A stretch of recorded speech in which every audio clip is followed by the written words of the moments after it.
If I die today, I'll be the happy phantom, and I'll go chasing the nuns out in the yard, and I'll run naked through the street without my, I forgot my own words. Can you believe it? Here we go again. Somebody's knocking. Who's this? Hi, it's John. John, do you want to be on camera? Oh, come on. You love it. Protect me innocent. Buzz off. I'm going to answer your question. Nobody told me you were filming. Bye. Okay. Speaking of people flying around. I'm always asked, what do you think of being compared to Kate Bush? Then I'm asked, so do you like being compared to Kate Bush? Then I'm asked, do you know Kate Bush? Tori Amos, a very special singer and a musician now living in London, but who actually originally hails from North Carolina. It was there that she began what has got to be one of the more unusual stories in the music world these days.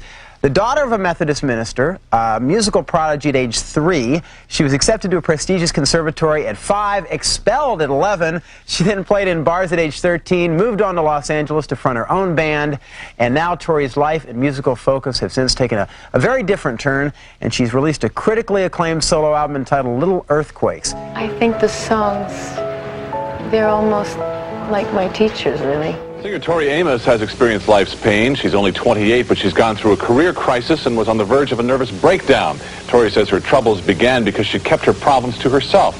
Now she's singing out after being silent all those years. Playing nightclubs at 13, she developed her passion for performing live. But it was the complete failure of her debut album 4 years ago, fronting a heavy metal band, that led to the turning point in Tori's life. If you take away the job, the babes, all the security, and they're alone on their kitchen floor, which I was, you gotta deal with yourself. I started having dinner parties with myself, and you know, you have the virgin and the prostitute next to each other having spaghetti bolognese, and you just go, I think they need each other. When I wrote this record, I had to do it because it was really do it or die. It was my form of expression so that I didn't lose my mind completely. People are lining up hours and hours before showtime. Tonight's show is it was one of the picks of the week here in LA. How does that feel? Is there a sense of euphoria that you've been sort of in? Well, each night is a different night for me. I played clubs for 15 years. I started playing clubs when I was 13. I got the Judy Garland rush that you get when you're playing intimate cabarets, and that went on from there within the 15 years of playing with different people finally and doing band stuff and trying everything I could try. Some of it just didn't work, and some of it took me to the place where I am now, which is going back to the piano. I was a failed prodigy by 11. Went to a conservatory where I was supposed to be a concert pianist, and it never really happened. But how did you cope at the time? You'd been booted out. What happened then? Did you reject your music at that time, or? For a year I did. That doesn't sound like much, but I played 10 hours a day. So to do nothing for a year. My father came to me when I was 13 and said, what do you want to do? And I said, my own stuff. And he said, well, get dressed. And we got a job at a gay bar in Washington, D.C., while Mother was away. What did Mother think when she came back? Mother was in shock. I think you support your kid or you lose your kid. There's always a certain bridge where you either say, I'm going to get behind this kid, or there's going to be a war, and oftentimes there is a war. Oh, they always ask about my father, and if he pushed me to become a musician, which he didn't. He did go to bars with me when I was 13 years old. He chaperoned me. The first club was a gay bar. Really was non-judgmental about it. For a Methodist minister, I'm proud to say that, because a lot of church people can get really self-righteous to the point where you see they lose the whole point in being what is Christianity, or what is being acceptance and He got hit on more than I did, that's for sure. So he didn't have to worry about me getting hit on. And he handled it quite well. My mother was away in North Carolina when visiting her parents when he took me down. So when she got back, we were in full swing. Then she came too. So they made it a date. And they came and would chaperone me till I was 15. Then I was old enough to go by myself. I was an old pro by then, you see. Well, I was always coming up with my own stuff, I guess, because it was hymns and records that my mother had. Sometimes, even though the stuff she had was really great, when I got into the hymn stuff, I'd have to come up with something a bit more exciting. It's really the same song over and over again, the hymns. Being a minister's daughter means you get really good poppy seed cake at Christmas time. And you get really wonderful dresses and things made by these really nice little old ladies. And you also get an incredible amount of confusion. But when you're 14 years old and you don't know what your beliefs are, you're taking on everybody's beliefs around you and you're making them yours. And I'm not about the institutionalized church. I had these friends, and because I was a minister's daughter, I had the key to the church. And they would get me to give them the key so they could go up into the steeple and smoke a little weed. Because they were getting caught and stuff, and it was awful. We were 13, 14. My friends were the cool kids, and I think we had grown up together for so long that I was like Dopey in the Seven Dwarfs. You know, that's just the way it worked. But I'd get them the key, and they would go up, and we'd go 3 ladders up. And it was really a great experience to know that we were doing something that I truly think Jesus would have approved of. Because I think, and I always believe this, truly I say this from the honest part of my being, that the institution, my father and I discuss this a lot, he's a minister, and we agree on a lot of things. He would have nothing to do with what the institutions become about guilt and shame and repression, where people are afraid to express themselves, where they've divided the passionate side and the love side, and you think you can't have love and passion, lust, we call it, whatever terms we want to use, instead of it coming together in this balanced way. That's why I did music, because that's the only place I felt like I could express this stuff. And you get so confused with these ideals and these belief systems. Girls in America, 19 years old, come up to me and say this: I'm anti-choice, Tori. I can't believe that you would be for something like that. And I say, do you know where we've come from? Do you know our history as women? It was put in our mind and taught through history that we are the daughters of Eve and sinful creatures. You know, any woman that had sex before she was married was defiled. We weren't decent goods. We couldn't be traded. The papas and the men could, you know, secure all these alliances. But what it did, it made us feel shameful. A 16-year-old boy sowing his seeds is a bit different than a 16-year-old girl coming home pregnant to daddy.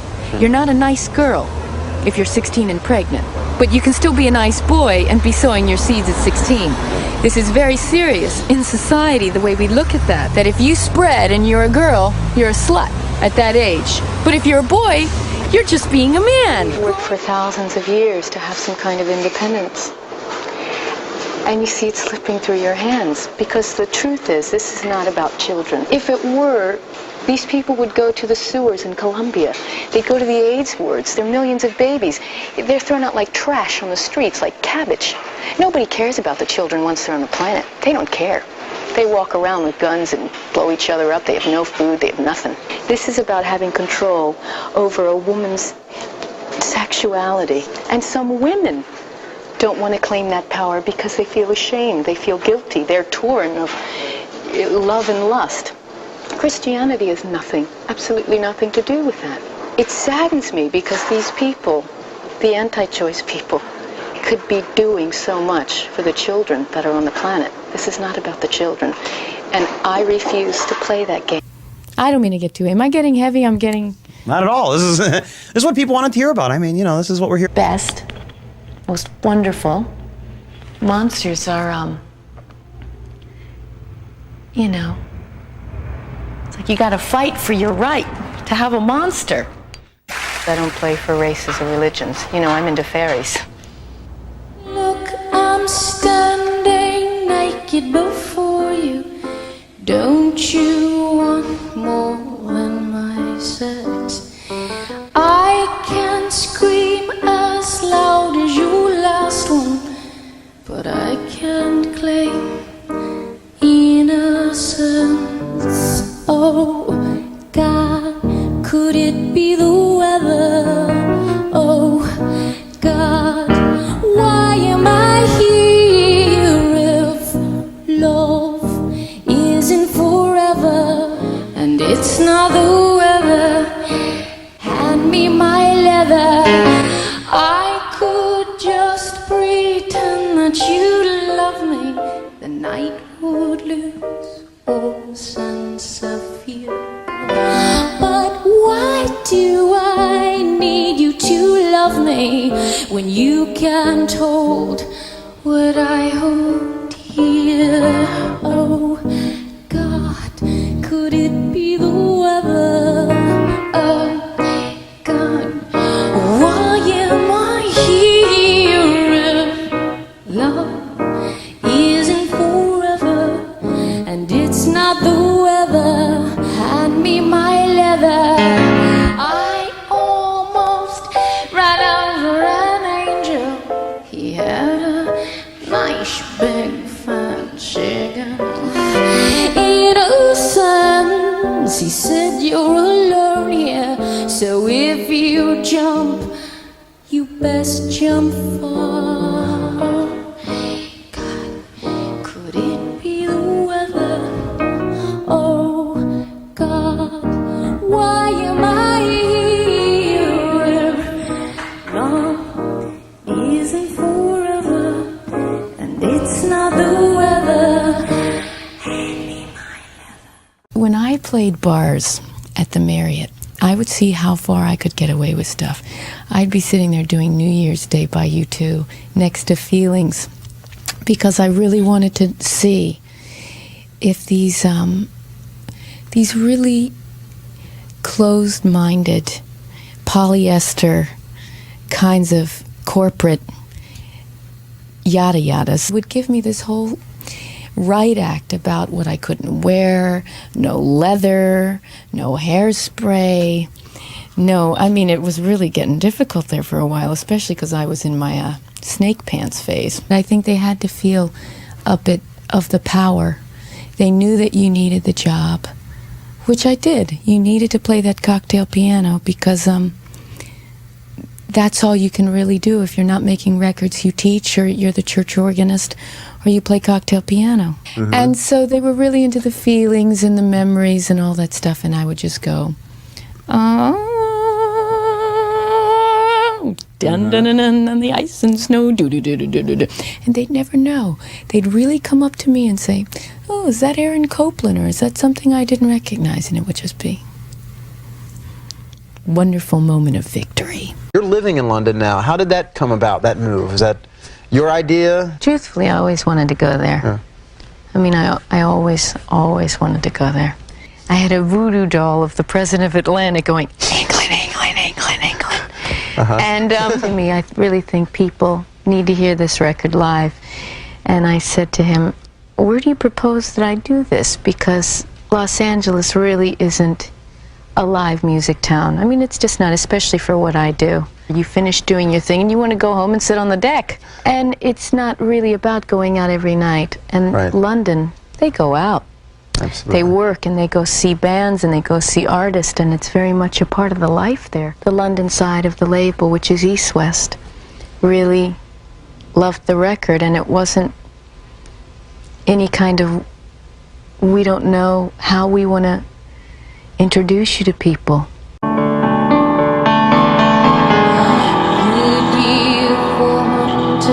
Hang on, this is rattling my piano. Hang on.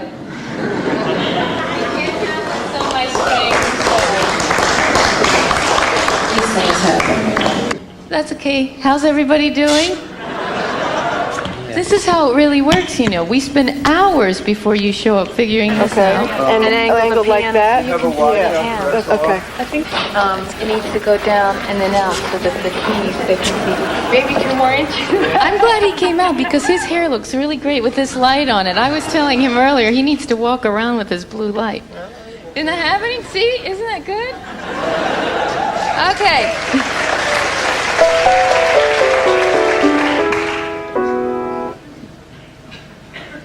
Guess what the first song is? Try and attune myself with the audience out there. And again, it's smelling what's cooking in the kitchen. It always comes back to little garlic. She's got pudding in the oven. And then once you know what that's all about, then you go, we're going to bring a little of this tonight. So I hated my grandmother. And it's interesting because she was a saint in the town that she came from. She's been like sainted. And everybody thinks that I'm really, you know, at Christmas dinner and stuff, when you bring up a certain subject, well, I'll bring up Grandma just to say, you know, folks, you really have to be objective about this subject. All the forks go down. You know, she's sainted. But the truth is, she's a meanie. And I wouldn't tell you wrong, you know. I wouldn't. She loved virgins. Loved them. And you know, I don't know how she got around it herself, but she did somehow.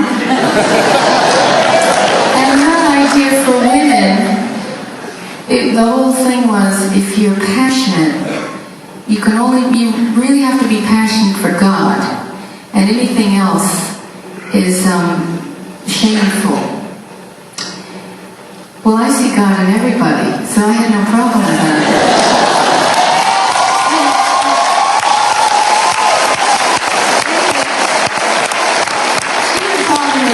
Because, you know, this was all about virginity, and this was just the way one should be, and I had other things in mind. I was 6. So, we fought. I ended up in the corner, praying, for hours. And I'd spit in her jello when she wasn't looking. And then, she died. Years ago. You understand. Now, she's gone somewhere else. I don't believe in this, you know, it's over with stuff. She's somewhere. She comes to the speakers sometimes. Grandma visits. The whole point is, I got a letter this year when I put this album out. And it's the only letter I got from a town. Yes, the town was from America. Surprise, surprise. And it was from the town she comes from, and they don't know that my grandmother was born there. But I understood what the letter really meant. It said, "Dear Miss Amos, we're very sorry we can't play this song, but in our opinion, it is shit. So it gives me great pleasure to play this song as much as I possibly can."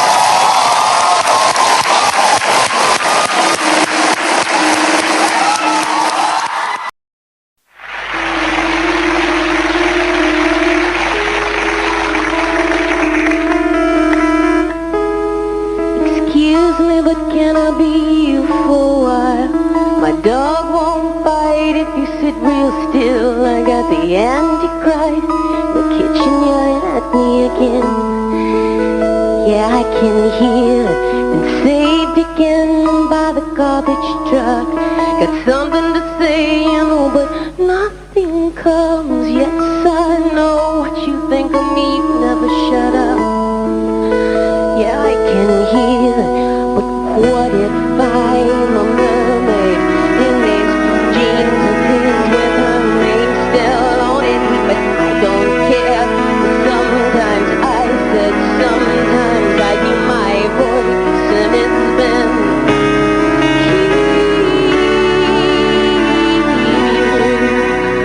silent all these years. Silent all these years.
Well, Cindy Palmano is one of my best friends. She does the videos. Besides it being mushrooms, we know that it's very sexual, and that was the whole point of it. Because we thought it was good fun, that the box was really, really small, and that the mushroom was really massive. We thought it was really good fun. They are mushrooms. That's a very late 19th century drawing, if I'm correct. And she was taking pictures of these in Devon, which is in the UK. She came back into me and I said, what have you been doing? She said, I've been taking these pictures of these mushrooms. And I said, what kind of mushrooms? And she couldn't stop giggling for 10 minutes. I mean, she was just having the greatest time that we had to share this with a few people. When we filmed this, they had me, it's the box inside a wheel. So you couldn't see the people that were wheeling the box. But it was an incredibly small space. And I rolled around in that thing for at least 3 hours of filming. And it was complete turns. So that physically, what you go through, going through that, I really can't describe it. Finally, they decided to stop filming when I fell out of the box, and they thought I broke my hand because I wasn't going to be able to play the piano, which really doesn't serve anybody. So, and there's so much on film that didn't get in. All my pain isn't in that video. But that director, she's one of my best friends, and she always has to find ways of, I'm either hanging from cliffs or, 20 tons of water is going to drop and blow me to pieces. She gets such a kick out of watching me almost die. I don't know. I think we were married in another life or something. Who knows? This is the second video from... This is the second one we did in the UK. It's called China. We did it in North Cornwall. And Cindy Palmano directing again. Bloody cold. Freezing cold. The guys were in down jackets, and they were standing there with umbrellas. It was pouring down rain in a lot of it, and they just looked and said, how do you do it? And I said, because I've been in the edit suite. When they go, where's that other reel? And there's no other reel.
song that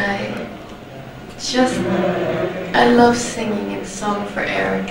You know, you have a memory of something, and you can't quite put your finger on what it is, but you just kind of feel it in your belly.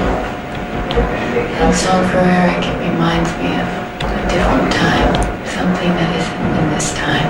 See you over hill and dale, riding on the wind. I see you know me, you know me like the nightingale. Oh, fair maiden, I see you standing there. We all get intimidated by showing ourselves for whatever reason. We think if I really show who I am and, you know, somebody goes, then it's going to crush me. Well, it's not going to crush me. It doesn't crush you if somebody does that. Somebody will do that many times. And once you accept that that's not why you're doing it because that's your form of expression. I came out with an EP in the UK first, which was Me and a Gun, with Silent all these years on it, which got all the airplay. I wrote that in London. That was the last one. That and China were the last ones to get on the album. And after I saw Thelma and Louise, it reminded me of something that happened to me, an experience that came back, and I wrote it in a parking lot in London right before a show. The album was held up till that one got on. Each night that I sing it, I go into a trance, and I feel really freed singing it. It's exhausting singing it, but at the same time, I can sing it. It's from the album. It's titled Me and a Gun. This is sung a cappella. It's a rather chilling account of a horrifying experience, a rape experience that happened 6 years ago. Tori Amos. 5 a.m. Friday morning, Thursday night, far from sleep. I'm still up and driving, can't go home, obviously. So I'll just change direction, 'cause they'll soon know where I live. And I wanna live, got a full tank and some chips. It was me and a gun and a man on my back, and I sang Holy, Holy as he buttoned down his pants. You can laugh, it's kind of funny, things you think in times like these.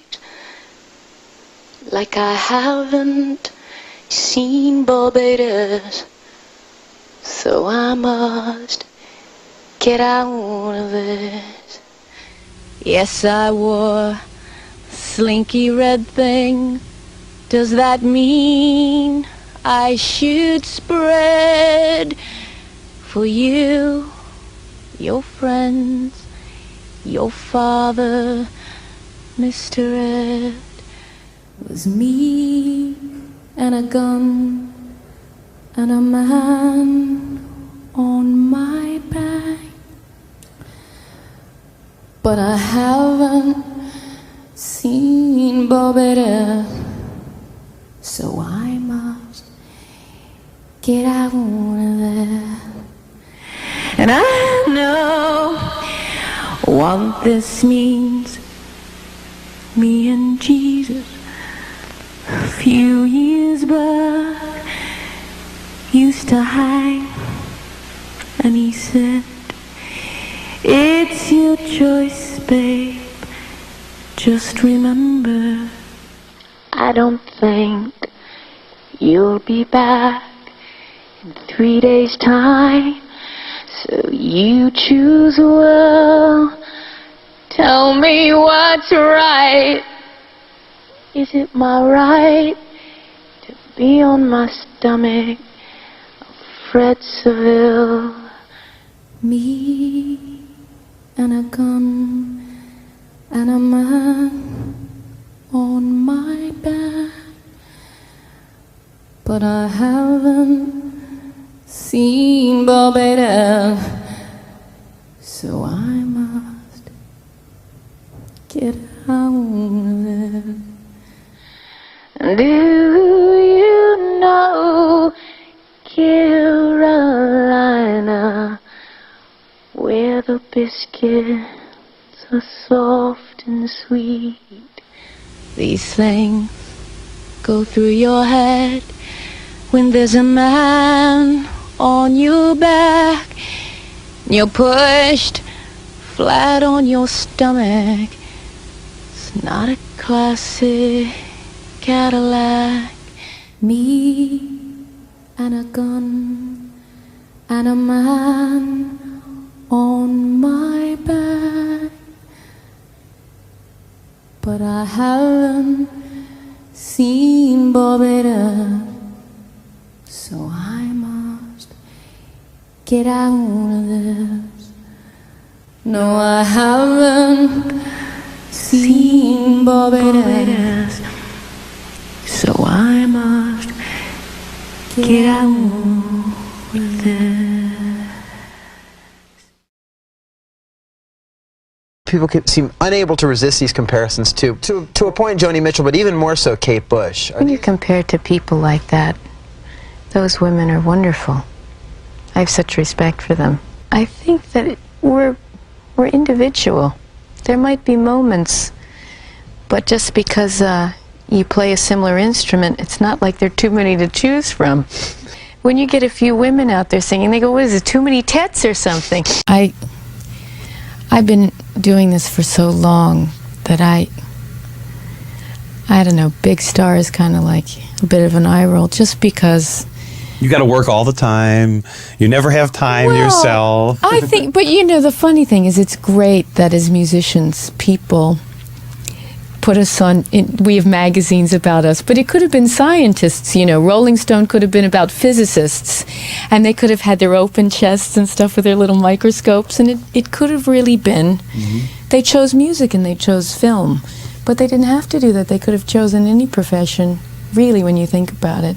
Because I know a lot of people making records that thought that when they put it out and got recognition, that meant, fame meant they were somebody. That doesn't mean you're somebody. That means that you just get your picture in a lot of places. That's all it means.